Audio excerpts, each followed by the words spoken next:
अस्सलाम वालेकुम, मैं हूं आपकी host doctor Veera Babar and you are watching another amazing episode of people post by fifth pillar group. हम हमेशा अपने शो पे आपको मुख्तलिफ सीईओ से मिलवाते हैं, उनकी लाइफ स्टोरीज, उनकी विजडम स्टोरीज और उसके अलावा उनकी जो जर्नी में आने वाली हार्डशिप्स हैं उनके बारे में भी, तमाम चीज़ों के बारे में इस शो में ज़रूर बताते हैं। लेकिन उसके साथ ही साथ उनके बिजनेस से किस तरह से पाकिस्तान में रेवेन्यू जनरेट हो रहा है और किस तरह से आप उन बिजनेस से रेवेन्यू जनरेट कर सकते हैं, आप अपने आप को एक सक्सेसफुल एंटरप्रेन्योर किस तरह से बना सकते हैं, ये भी हम आपको इसी शो में बताते हैं। एंड टुडे जो हमारे साथ गेस्ट मौजूद हैं, he belongs to a company, बल्कि ही ओन्स अ कंपनी जो कि पाकिस्तान में टूरिज्म को प्रमोट करने में एक बहुत इंपॉर्टेंट रोल प्ले कर रही है। And you know there are so many countries in this world जो कि टूरिज्म के बिजनेस से ही रेवेन्यू जनरेट कर रही हैं। एंड पाकिस्तान की अगर बात की जाए तो ना सिर्फ इसके नॉर्दर्न एरियाज़ बल्कि पूरा पाकिस्तान ही हर तरह से खूबसूरत है। लेकिन खूबसूरत होने के साथ साथ बहुत सारी ऐसी चीज़ें हैं जिनका ख्याल रखना भी बहुत ज़रूरी है, चाहे आप ट्रैवल खुद कर रहे हैं या फिर आप किसी को ट्रैवल करवा रहे हैं। किस तरह से किन ट्रैवल कंपनीज़ पर ट्रस्ट करना चाहिए और किस तरह से ट्रस्ट नहीं करना चाहिए, कौन सी ऐसी की पॉइंट्स हैं जो कि किसी भी इंसान को ट्रैवलिंग एजेंसी बनाने से पहले जानना भी बहुत ज़रूरी है। इन तमाम सवालात के जो जवाबात हैं आपको हमारे आज के शो में मिलने वाले हैं। और इन तमाम के जवाबात देने के लिए और अपनी लाइफ जर्नी के बारे में बताने के लिए जो सीईओ आज हमारे साथ मौजूद हैं, आपको उनसे मिलवाते हैं। हमारे साथ सादिक साबिर साहब मौजूद हैं जो कि सीईओ हैं पाक एम ट्रैवल्स के। अस्सलाम वालेकुम and very warm welcome to the show. वालेकुम अस्सलाम, thank you very much for inviting. और मैं कहूँगा बड़ा अच्छा इनिशिएट है प्राइवेट लेवल पे आप जो पॉडकास्ट कर रहे हैं और इससे मैसेज आप गवर्नमेंट को भी और एक लोगों तक भी पहुँचा रहे हैं ताकि वो लर्निंग भी कर सकें और इसको अच्छे तरीके से समझ भी सकें। बढ़िया, बिल्कुल इसी तरह से। And thank you so much for coming to our show because definitely every CEO has like minutes on their fingers और आपके पास टाइम बहुत मुश्किल से निकलता है। सबसे पहले तो मैं आपसे मिस्टर सादिक यही जानना चाहूँगी कि आप सीईओ किस तरह से बने, पाक एम ट्रैवल्स के बारे में आप हमें बताएं। मैंने पहले जी अपनी स्टडीज़ कंप्लीट की और मैंने फिर इरादा किया कि कोई न्यू बिज़नेस स्टार्ट करना है। एक्चुअली फैमिली बिजनेस भी था लेकिन एंटरप्रेन्योरशिप का एक थोड़ा सा जज्बा था जिसको लेके मैंने फिर एक फील्ड सेलेक्ट की जो एक आप पाकिस्तान में रिच ऑफ टूरिज़म है और उसी को मैंने फिर नेक्स्ट लेवल पे ले जाने के लिए सबसे पहले तो मैंने इसका एक कोर्स किया जो 1 ईयर का डिप्लोमा था और उस स्टडीज़ करने के बाद फिर मैंने इसके लाइसेंस की तरफ गया हूँ। लाइसेंस के जो प्रोसीजर्स थे वो मैंने उसको कंप्लीट किए और देन आप कोई भी बिज़नेस स्टार्ट करने से पहले कोई आपके मेंटोर्स होते हैं और आपके कोई गोल्स होते हैं और आपने अचीव करना होता है कि उनको कैसे स्टेप वाइज आपने उसको ना कंप्लीट करना होता है। तो उसमें स्टडीज़ के बाद फिर आपको कोई ना मतलब मैंने भी इसी तरह सिमिलरली जो हमारे ट्रैवल टूरिज़म से रिलेटेड थे उनको किसी एक को मेंटोर मैंने सेलेक्ट किया और फिर इसी तरह एक कंपनी भी सिलेक्ट की कि मुझे या मैं उनको बताऊंगा जी। हमारा बड़ा एक हमारी इंडस्ट्री का एक बहुत बड़ा नाम है मैडम फिरदौस और वो भी इंटरप्रेन्योर थी। उन्होंने भी इंटरप्रेन्योरशिप पे बिजनेस स्टार्ट किया और उनकी जो ट्रैवल एजेंसी थी वो किंग थी। किंग यू नो के कहना तो क्वीन है लेकिन वो किंग थी स्ट्रेट की और माशाल्लाह बड़ा अच्छा उन्होंने इसको नेक्स्ट लेवल पर लेकर गई। उसके बाद जो है फिर मैंने उनको अपना मेंटोर उनको किया और उसके बाद फिर मैंने अपना बिजनेस स्टार्ट कर दिया। हाँ, दैट्स नाइस। हमेशा ऐसे होता है कि आप ज़िंदगी में किसी से इंस्पायर हुए होते हैं और इसीलिए हम अपने शो पे भी मुख्तलिफ सीईओज़ को बुलवाते हैं ताकि उनकी लाइफ स्टोरी और जर्नी को जानकर भी बहुत सारे लोग इंस्पायर होंगे और definitely they will generate some good revenue to the country as well. अच्छा, जब हम किसी भी बिज़नेस की बात करते हैं तो हम समझते हैं कि शायद ये मुश्किल है या फिर अगर हमने अगर होम बिज़नेस स्टार्ट करना है, ट्रैवल एजेंसी खोलनी है तो उसके लिए कोई मसला नहीं, हम घर पे बैठ के भी ये सब कर सकते हैं। तो इस हवाले से आप किस तरह से ये मिथ्स वगैरह को ज़रा ब्रेक करेंगे कि ये जो बातें हैं कि ट्रैवल एजेंसी बस घर पे बैठ के फ़ोन मिला के बस टिकट्स बुक कराना है and all that thing, it's not just that, क्या कुछ है वो बताएं आप। जो ट्रैवल एंड टूरिज़्म के लिए अगर हम बात करेंगे तो ये ऐसा नहीं है कि आप विदाउट एनी स्टडी और घर पे बैठ के आप एक आइडिया तो क्रिएट कर सकते हैं लेकिन एक ट्रैवल एजेंसी बनाने के लिए आपको उसको बाकायदा एक फ़िज़िकल ऑफिस चाहिए जहाँ पे लोग आके आपसे इसके बारे में इंफॉर्मेशन ले सकें, अपनी बुकिंग्स वगैरह करवा सकें और इसके लिए बाकायदा फिर आपका लाइसेंस भी लेना है। ताकि आप यूनिफॉर्म्ड होके और एक डेकोरम के अंदर आप काम कर सकें। और जो लोगों का ट्रस्ट है, देखें ट्रस्ट इसी तरह डेवलप होता है कि जब आपके पास लाइसेंस होता है कि आप गवर्नमेंट के ऑथराइज्ड हैं, और फिर आप इसमें ऐड ऑन करते हैं अपनी सर्विसेज को। टूरिज़्म है, ट्रेवल है, वीज़ा सर्विसेज भी हम लोग देते हैं, डोमेस्टिक इंटरनेशनल दोनों टूर्स हम करवाते हैं। तो वो फिर आप एक टीम के साथ, क्योंकि इंडिविजुअल तो आप एक लिमिटेड टाइम तक काम कर सकते हैं। अगर आपका विजन ब्रॉड है, अगर आपने कंपनी बनानी है, अगर आपने CEO बनना है, तो फिर आपके लिए एक बड़ा वो सोचना पड़ेगा, और उसके लिए ऑफिस, और फिर आप ग्रेजुअली अपने स्टाफ को इंक्रीज़ करते हैं अपने बिजनेस के साथ साथ। तो मैं समझता हूँ कि जी घर पे बैठ के तो नहीं मुमकिन है, लेकिन आपको एक फिजिकल ऑफिस होना चाहिए। एग्जैक्टली वो आपको एक फिजिकल ऑफिस भी होना चाहिए, प्लस आपके पास एक ब्रॉडर विजन भी होना चाहिए कि इसके कुछ पैटर्न्स हैं, हमें ये फॉलो करने ज़रूरी हैं। अच्छा, अगर कोई इंसान, कोई भी anyone who is watching the show, और वो चाहता है कि वो अपनी ट्रैवल एजेंसी बनाए, तो क्या आप कुछ की पॉइंट्स बताना चाहेंगे कि किस तरह से इसको हम इस्टेब्लिश कर सकते हैं? उसके लिए सबसे पहले जो है वो हमें एक लाइसेंस लेना होता है। पाकिस्तान का एक इदारा है पंजाब टूरिज़म अथॉरिटी, तो वहाँ से आपको लाइसेंस मिलता है। उसके लिए आपको एक ऑफिस प्रेमिसेस ज़रूरी हैं। उसके अलावा जो है कुछ बैंक गारंटीज़ होती हैं, और आपका एक्सपीरियंस भी काउंट होता है, स्टाफ भी काउंट होता है, और ऑफिस का जो एक इन्वायरमेंट है उसके भी कुछ पैरामीटर्स हैं, वो भी देखे जाते हैं, और फिर कहीं जाके आपको ये लाइसेंस जो है ना वो मिल जाता है। मतलब मेनली लाइसेंस होना बहुत ज़रूरी है। अच्छा, बहुत से लोग हमने देखा है कि ट्रैवल करने के लिए कभी भी नहीं देखते हैं कि किसी के पास लाइसेंस है या नहीं है, और समटाइम्स ऐसे होता है सोशल मीडिया पे इतनी सारी एड्स चल रही होती हैं, हम किसी भी रैंडम किसी पे हमें लगता है कि ये कम पैसों में हमें टूर करवा रहे हैं, तो हम उनके साथ चले जाते हैं, और लाइसेंस नंबर भी गलत दिखा होता है, खुदा ना खास्ता कोई हादसा हो जाता है या कोई मिसहैप हो जाता है, तो उस सूरत में हमें पता चलता है कि वो तो फेक है। हाउ टू आइडेंटिफाई दिस कि किसी के पास जो लाइसेंस है या फिर जो लाइसेंस नंबर उन्होंने लिखा हुआ है या प्रोवाइड कर रहे हैं वो ठीक है? जो नॉर्मली आप सोशल मीडिया पे कैंपेन्स देखती हैं टूरिज़्म से रिलेटेड, जो चीज़ें आ रही होती हैं, उसमें नॉर्मली उन्होंने फ़ोन नंबर्स लिखे होते हैं, कॉन्टैक्ट नंबर होते हैं, उस पर एड्रेस वगैरह नहीं आ रहा होता। एक कंपनी नेम होता है, उन्होंने एक सिलेक्ट किया होता है, लेकिन उस पर लाइसेंस नंबर मेंशन नहीं होता।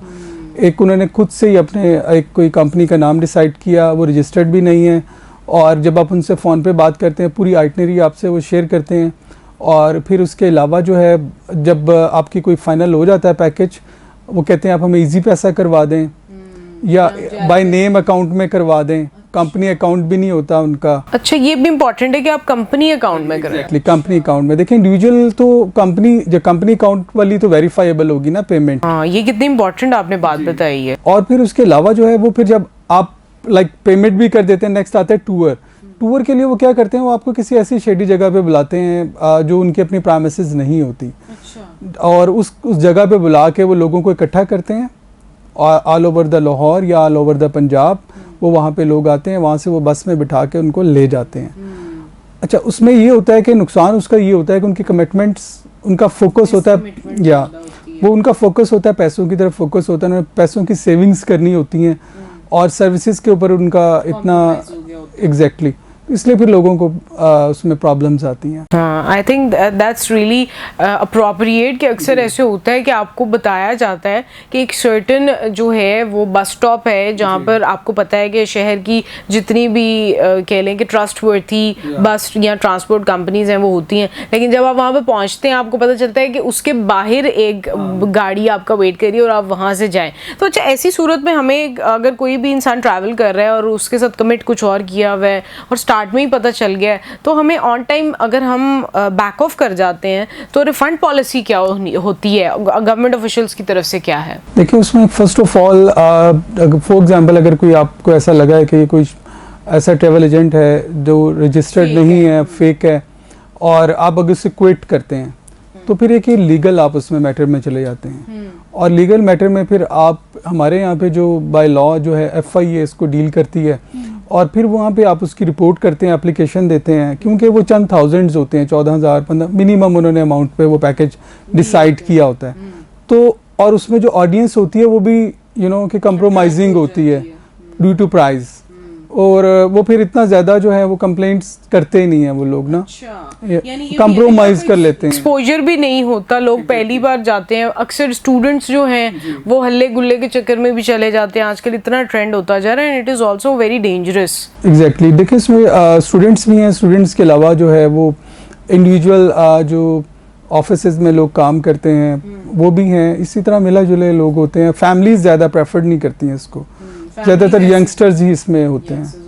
अच्छा, लेकिन हम अगर स्पेसिफिकली पाकिस्तान में टूरिज़्म की अगर बात करते हैं, टूरिज़्म प्रमोशन की बात करते हैं, तो ये कितना इंपॉर्टेंट है अभी भी पाकिस्तान में? There are so many countries जो कि सिर्फ अपने टूरिज़्म पोटेंशियल से ही रेवेन्यू जनरेट कर रहे हैं। पाकिस्तान इतना खूबसूरत है, हमारे पास इतने सारे मौसम हैं, हर तरह का हमारे पास वेदर है, you know every person can have any type of you know enjoyment in the Pakistan, लेकिन किस तरह से वो मुमकिन है कि हम उसको प्रमोट कर सकें? देखिए टूरिज़्म की जो कुछ क्लासिफिकेशंस हैं, टूरिज़्म डिवाइडेड है डिफरेंट सेगमेंट्स में। एक होता है जैसे आप बात करते हैं, कुछ लोग होते हैं जो मेडिकल टूरिज़्म, बाहर से लोग आए हैं पाकिस्तान और पाकिस्तान में आके अपनी ट्रांसप्लांट करवाने हैं उन्होंने, या अपनी कोई सर्जरीज वगैरह करवानी है। पाकिस्तान में बहुत अच्छे हॉस्पिटल्स हैं। अक्सर अमेरिका और यूके से लोग यहीं आते हैं क्योंकि वहाँ बहुत महंगा है, एक्सपेंसिव है। एग्जैक्टली, तो वो आप उनको वो भी पैकेज दे सकते हैं। इस तरफ भी गवर्नमेंट को सोचना चाहिए, लोगों को सोचना चाहिए, पूरा आप कंप्लीट पैकेज आप उन्हें दे देंगे, 3 नाइट स्टे हो। अगर गवर्नमेंट ही दे दे तो ज़्यादा अच्छा है। गवर्नमेंट की तरफ से एक्चुअली क्योंकि प्राइवेट सेक्टर जो है गवर्नमेंट इसको होल्ड कर सकती है, इसको थोड़ा सा लीगलाइज कर सकती है, क्योंकि जो फॉरेनर्स पाकिस्तान आते हैं और वो जब अपनी सर्जरीज या ट्रांसप्लांट की अगर हम बात करें तो उस पर फिर आपको पता है ट्रांसप्लांट के लिए तो आपको होटा से परमिशंस वगैरह चाहिए और दूसरी इस तरह के कुछ SOPs बने हुए हैं। तो उसको थोड़ा सा ऐसा लीनियंट करना चाहिए कि जो हमारे फॉरेनर्स हैं वो उस चीज़ से कैसे, इस बेनिफिट से कैसे फ़ायदा ले सकते हैं, फ़ायदा उठा सकते हैं। और इसके अलावा फिर एजुकेशन भी है आपकी, और इसके अलावा जो है वो आपकी रिलीजियस टूरिज़म भी है। बहुत सारे जो पाकिस्तान में ऐसे मकामात हैं जिसमें डिफरेंट रीजन रिलीजियस के लोग हैं जो पाकिस्तान आना चाहते हैं और पाकिस्तान आते भी हैं और हो भी रहा है, लेकिन उस लेवल पे नहीं हो रहा।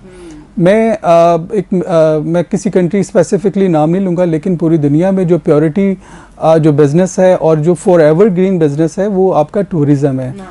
और अगर आप देखिए कि जब आप टूरिज़म पे जाते हैं तो सिर्फ आप सैरो सियाहत नहीं कर रहे होते हैं, आप शॉपिंग भी कर रहे होते हैं, फूड भी इंजॉय कर रहे होते हैं। You do the business as well, you do a lot of things. तो उसमें वहाँ की जो लोकल इंडस्ट्री भी चल रही होती है, लोकल वहाँ के जो लोग हैं वो भी इन्वॉल्व होते हैं और वो अपनी बेटरमेंट लाइफ की तरफ जा रहे होते हैं। तो टूरिज़म का ये फ़ायदा होता है ऑल ओवर द इंडस्ट्री, इसमें आपके डेफिनेटली इसमें पोटेंशियल बहुत है। अच्छा, there are so many types of tourism, like आपने जिस तरह से बताया मेडिकल टूरिज्म है, एग्री टूरिज्म है, there are lots of types of tourisms जो कि takes place anywhere in the country. Pakistan में कौन सा टाइप ऑफ टूरिज्म जो है जिसको आप चाहते हैं, पाक एम ट्रेवल्स चाहते हैं कि बहुत ज़्यादा प्रमोट हो ताकि पाकिस्तान में बेटरमेंट आए? मैं चाहूँगा कि एक तो देखें, एक हमारा फोकस तो है जनरल टूरिज़म की तरफ। मेरा अपना है कि आप मेडिकल टूरिज़म को प्रमोट करें जहाँ पे एक बहुत बड़ा रेवेन्यू पाकिस्तान में आ सकता है, और इसके अलावा एजुकेशन टूरिज़म। आपके जो सराउंडिंग्स में सेंट्रल एशियन कंट्रीज़ हैं वो भी पढ़ना चाहते हैं, और अब जैसे पाकिस्तान से आपने देखा लोग जाते हैं फॉर ईस्ट जाते हैं, सेंट्रल एशियन जाते हैं मेडिकल के लिए, और कितना एक नंबर है जो वहाँ पे जाके। इसी तरह IT वगैरह वहाँ पे नहीं है, तो पाकिस्तान में आपकी एजुकेशन टूरिज़म जो है वो काफ़ी प्रमोट हो सकती है। बाकी सेक्टर्स पे क्योंकि हम लोग काम कर रहे हैं ऑलरेडी, और इन सेक्टर्स पे अभी फोकस होना चाहिए। एंड आई थिंक ये वो फील्ड्स हैं जहाँ पर एजुकेशन आ जाती है, जहाँ पे मेडिकल फील्ड्स आ जाती हैं, then you know the revenue is like anonymous. आपको नहीं पता कि कितना रेवेन्यू आने वाला है। Like bypass cost like around $1 million और प्लस, और अगर आपका कोई बाहर से आ रहा है तो डेफिनेटली वो $1 million+ आपके कंट्री में एक ही बार में आ गया है, एंड जस्ट इन 2-3 days। तो ये बहुत मैटर करता है कि आप क्या चीज़ टारगेट कर रहे हो किसी भी बिजनेस में। अच्छा, जब आपने पाक एम ट्रेवल्स का जब आपने फॉर्मुलेट किया, you know you founded it, आपका क्या बेसिक एम था when you started it of?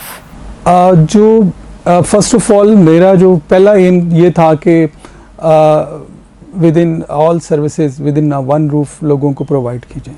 अच्छा। तमाम ट्रैवल से रिलेटेड होता ये सेफ ट्रैवल्स एग्जैक्टली। तो उसमें ये था कि क्योंकि ऑल सर्विसेज आपको विद इन वन रूफ नहीं मिल रही थी। एक फर्स्ट मैंने जो इनिशिएट लिया वो ये लिया कि तमाम services within a one roof दी जाएं। और एक तो ये था, एक ये एम था कि लोगों को फैसिलिटेट किया जाए सेफ़ ट्रैवल, और लोगों को कॉम्प्रिहेंसिव इकोनॉमिकल ट्रैवल्स जो हैं उनको दिए जाएं। और उसके अलावा जो इनबाउंड टूरिज़्म है पाकिस्तान में, इंटरनेशनल जो कम्युनिटी है उसको पाकिस्तान में एंगेज किया जाए, तो उसके लिए फिर ये मेरा एम था। Oh that's nice and I think these are the things कि कुछ बिजनेसेस ऐसे होते हैं जिनके साथ ना आप इमोशनली भी कनेक्ट कर रहे होते हैं, और जब आप किसी भी चीज़ के साथ इमोशनली कनेक्ट कर रहे होते हैं तो डेफिनेटली आप उसमें ज़्यादा ईमानदार भी होते हैं, आप उसमें एफर्ट्स भी ज़्यादा पुट कर रहे होते हैं। बट हर बिज़नेस में कोई ना कोई आपको एक कह लें मुश्किलात का जो सामना करना पड़ता है वो कहीं ना कहीं ज़रूर होता है। Any time in your life जब आपने देखा हो, सोचा हो कि इस बिज़नेस में कुछ नहीं रखा या मुझे बहुत लॉस हो गया है, या any hard time, any hardship you want to share with the viewers, और आपने किस तरह से उसको कोप किया? अच्छा, उसमें जो स्टार्ट में मेरा था, स्टार्ट में एक्चुअली ये था कि जब आप सर्विसेज प्रोवाइड कर रहे होते हैं तो उसमें आपके मार्जिन बड़े स्क्वीज़ होते हैं और आप क्रेडिट्स दे रहे होते हैं लोगों को, तो वहाँ आके मुझे थोड़ा सा मैं डिट्रैक हो गया। और वहाँ से मुझे क्योंकि देखें एक कमिटमेंट्स जो होती हैं ना जी, वो बड़ी मैंने काउंट करती हैं। तो एज ए एंटरप्रेन्योर मुझे इतना आइडिया नहीं था कि मतलब कि ऐसे ऐसे लोग जो हैं वो पैसे नहीं देंगे आपको, जो इतने इनके पास पैसे हैं लेकिन पैसे नहीं दे रहे। Exactly. तो वो वाला एक जो था उसमें मुझे काफ़ी थोड़ा सा डिसअपॉइंटमेंट हुई। लेकिन आपने उसको कोप कैसे कोप मैंने फिर उसमें इस तरह किया कि कैप्स लगाए मैंने। कैसे? कैप्स ऐसे लगाए कि क्रेडिट किन किन लोगों को देना है, अब हर किसी को क्रेडिट नहीं देना है, कंपनीज़ के साथ सिर्फ काम करना है, कॉर्पोरेट टूर्स करने हैं। और इसके अलावा जो है कुछ SOPs ऐसे डिफ़ाइन किए कि कैश सेल्स के ऊपर हमने काम करना है, इंडिविजुअल के ऊपर। और अगर आपने टिकट्स किसी को अगर क्रेडिट दे भी रहे हैं तो आपको चेक्स उनसे लेने हैं और शॉर्ट टाइम के लिए उनको क्रेडिट देना है। और ट्रैवलिंग से पहले आपकी अमाउंट जो है ना वो आपके पास आ जानी चाहिए, अदरवाइज़ आपके पास एक सेफ एंड ये होता है कि मतलब 1 लाख रुपए का टिकट है और अगर आप उसको क्लाइंट पेमेंट नहीं दे रहा आपको और वो आप उसको रिफ़ंड कर सकते हैं। तो रिफंड में ये होता है कि आपको लॉस तो होता है लेकिन ज़्यादा बड़ा लॉस नहीं होता। That's better than having nothing. तो ये तो है, आपको हमेशा जो स्ट्रैटेजीज जो हैं वो विद पैसेज ऑफ टाइम ही आपके पास प्रॉपर आ रही होती हैं। बट बहुत अच्छी आपके साथ मिस्टर सादिक हमारी जो है ना कॉन्वर्सेशन चल रही है, I like to enhance it, लेकिन हमारे शो का टाइम यहाँ पर ख़त्म हो रहा है। तो मैं चाहूँगी कि आप जाने से पहले कोई टेक होम नोट मैसेज देना चाहेंगे फिफ्थ पिलर ग्रुप के हवाले से या फिर हमारे व्यूअर्स के लिए, तो प्लीज़ शेयर कीजिए। मैं ये कहना चाहूँगा कि जो भी आप काम स्टार्ट करें सबसे पहले उसमें ईमानदारी, दयानतदारी ये बहुत ज़रूरी है। और सारी जो देखें गवर्नमेंट का काम नहीं होता, कुछ आपकी अपनी भी रिस्पांसिबिलिटी होती है और गवर्नमेंट्स भी कर रही होती हैं, लेकिन सबसे पहले आपने बहैसियत इंसान खुद आपने आगे इनिशिएट लेने होते हैं। कम से कम वो वाले मामला तो आपके क्लियर होने चाहिए और फिर ऑफ कोर्स ऑटोमेटिकली फिर गवर्नमेंट्स भी वो आपको सपोर्टिव करती हैं। तो दूसरा मैं कहना चाहूँगा, देखें एक बड़ा अच्छा इनिशिएटिव है फिफ्थ पिलर का कि आपका मैसेज जो है आप यू नो के कहते हैं कोई भी दुनिया में चीज़ फ्री नहीं है, लेकिन हम लोग आपके पास यहाँ पे आए हैं फ्री ऑफ कॉस्ट और इसमें आप लोगों को मैसेज दे रहे हैं, गवर्नमेंट को मैसेज दे रहे हैं और बेटरमेंट पाकिस्तान के लिए काम कर रहे हैं। तो ये एक बहुत अच्छा इनिशिएटिव है। Thank you. You are welcome and thank you so much for coming here. और आपने हमें अपना इतना सारा टाइम और साथ में जो आपने अपनी life story and you know all the things you have shared, I hope कि बहुत सारे लोगों ने इससे सीखा होगा, जाना होगा एंड डेफिनेटली बहुत से लोग एक इंस्पायरिंग स्टोरी के तौर पर भी देखते होंगे। और हम इसी तरह से चाहेंगे कि आप और पाकिम ट्रैवल्स पाकिस्तान में टूरिज़्म को इसी तरह से प्रमोट करता रहे और आगे भी इसी तरह की और कंपनीज़ को फॉर्मुलेट करने में भी हेल्प आउट करता रहे। Thank you so much for this. और आपने देखा हमारे आज के शो में हमने ट्रैवल एंड टूरिज़्म की तो बात की और आपको बहुत छोटी छोटी बातें थी जो कि शायद आपने कभी सुनी नहीं होंगी या फिर आपको उसके बारे में अवेयरनेस नहीं होगी, लेकिन आज के शो को देखने के बाद आपके माइंड में वो सारी क्लैरिफिकेशंस आ गई होंगी जिनका होना बहुत ज़रूरी है। चाहे आपने ट्रैवल करना है या फिर आपने कोई ट्रैवल एजेंसी या कंपनी खुद से फॉर्मुलेट करनी है। और आज के प्रोग्राम का टाइम यहाँ पर ख़त्म हो रहा है, बट आप people post by fifth pillar group की इसी तरह के और CEO से मिलने के लिए हमारे शो को इसी तरह से फॉलो करते रहिए अपनी मेज़बान डॉक्टर वीरा बाबर को। आज के प्रोग्राम से इजाज़त दीजिए, बहुत जल्द दोबारा मुलाकात होगी। तब तक के लिए आपका और हम सबका अल्लाह ने के बाद।